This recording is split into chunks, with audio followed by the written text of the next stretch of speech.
Hey guys, welcome back to my channel. So today's video is going to be how to afford luxury on a budget or just a little bit discounted than the regular retail price in store, because I know that a lot of you guys are probably like me who has an eye for designer things but can't necessarily afford everything that we want. So I'm going to show you guys and share a couple different tips that I typically use when I'm trying to shop for something on a bit of a budget, and usually I'm pretty lucky. So if you're curious to see my tips, then go ahead and keep on watching.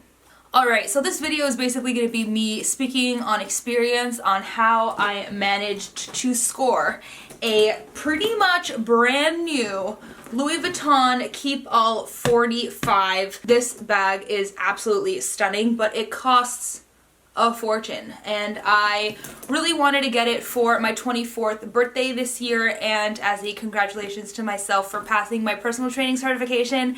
So I got it as a gym and travel bag, and I went into store, I tried it on a few times, but there was no way that I was going to get myself to pay $1,800 plus tax for this bag. So instead of picking it up brand new in store, I first decided to check on all the reselling sites and apps that I know are well known and trusted. Like, they all have authenticity guaranteed and all of that stuff. So the first place that I checked was TheRealReal, and they are a luxury consignment store where they definitely authenticate every single piece that is sent to them, and they sell them at a discounted rate. The only thing is, a lot of the time, obviously, it's somebody bringing in their old bag that they're no longer using and having them sell it for them, and they might not have some of the accessories that come with the bag originally. For this bag in particular, a lot of the bags were missing the crossbody shoulder strap and the lock and key or the handle strap. Just pieces of it were missing, or it was used a little bit too much and it was, the leather was scratched, or the edges were too worn, and a lot of them were final sale on TheRealReal, and I didn't feel comfortable with that. It was still decently expensive even though it was pre-loved, and I didn't want to be stuck with a bag that I wasn't able to actually touch, feel, and see in person. So the whole final sale thing really turned me off. So instead of going with TheRealReal, I then checked on Rebag. I found a bunch of different options on Rebag, and what was cool about that app was that you can actually set alerts in the app for whatever a bag that you're looking for goes on sale. So anytime that a Keep All 45 went on sale, I was able to see all the new options to see if it was in the colors that I wanted and all that stuff. And I did find a few different options, but again, they were missing bigger accessories.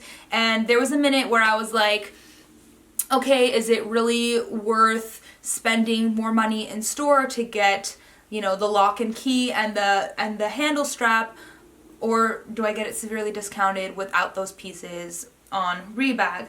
And I decided that, you know, I'm not in a rush to get it. Let me just wait a little bit longer and I'll check other sites too. So I had a friend that was really successful with a sale on Poshmark, so I decided to give that a go.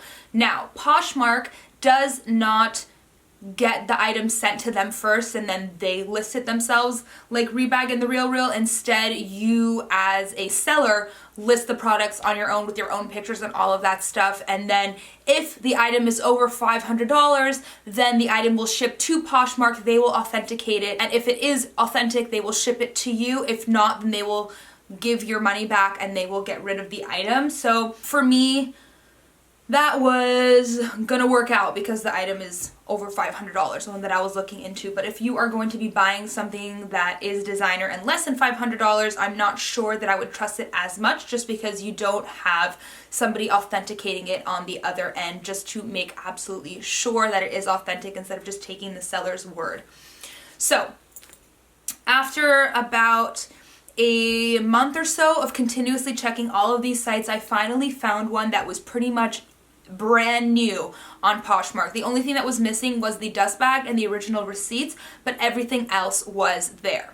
So there were already a bunch of pictures of the bag on the original selling listing, but there were a few pictures that were missing that I wanted to still see of the bag. So I messaged the seller and I said, can you please post some more pictures close up of the like zipper and the bottom of the bag and on the sides and close up to the handles, whatever. Like there were a few things that were missing that I wanted to make sure were seen in all the different angles of the bag to make sure that it was in great condition. Then I ended up making an offer on the bag that was lower than the listing price, and they accepted my offer. So I got it for an absolutely insane price.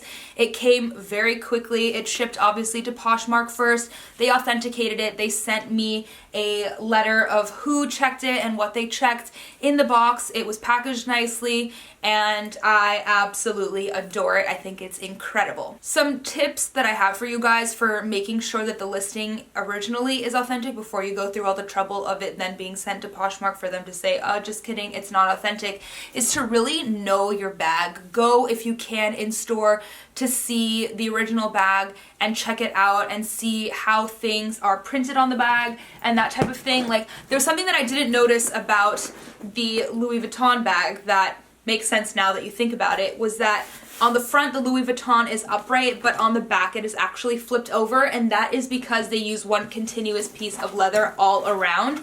So I thought that a lot of the bags were fake because the Louis Vuitton was upside down, when in reality it is supposed to be upside down on one side, so that would have been nice, you know, to have noticed that in store.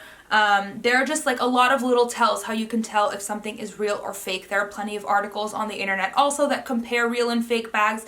So just do your due diligence, and if something looks obviously fake in the photos, then, you know, just keep on moving. Trust your gut. There were a lot of people that were trying to sell bags as if they were real when they were just obviously not. From the photos, you can tell when something has a higher quality leather even in photos. Like if the black accents of the straps and stuff like that on the bags is like super crumbled up and like is tearing and looks weird, and the leather on the actual bag looks a little bit too glossy, like it's not real. Like you can tell just from the photos. So keep an eye out on that. And if they're weird about wanting to send you more pictures of the bag, also another red flag.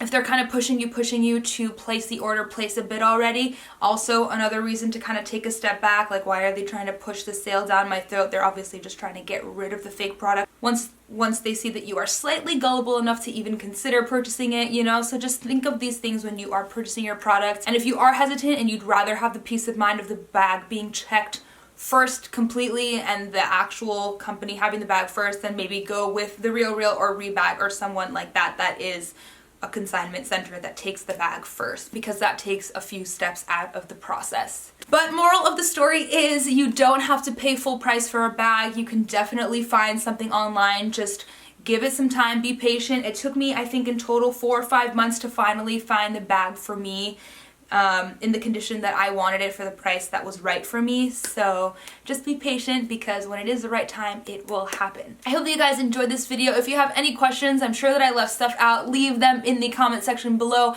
I will be more than happy to answer them for you. If you are interested in signing up for Poshmark, I will keep a link right in the description box also, so you can just go straight there and you don't have to go and figure out where to go all on your own. It's all going to be down there.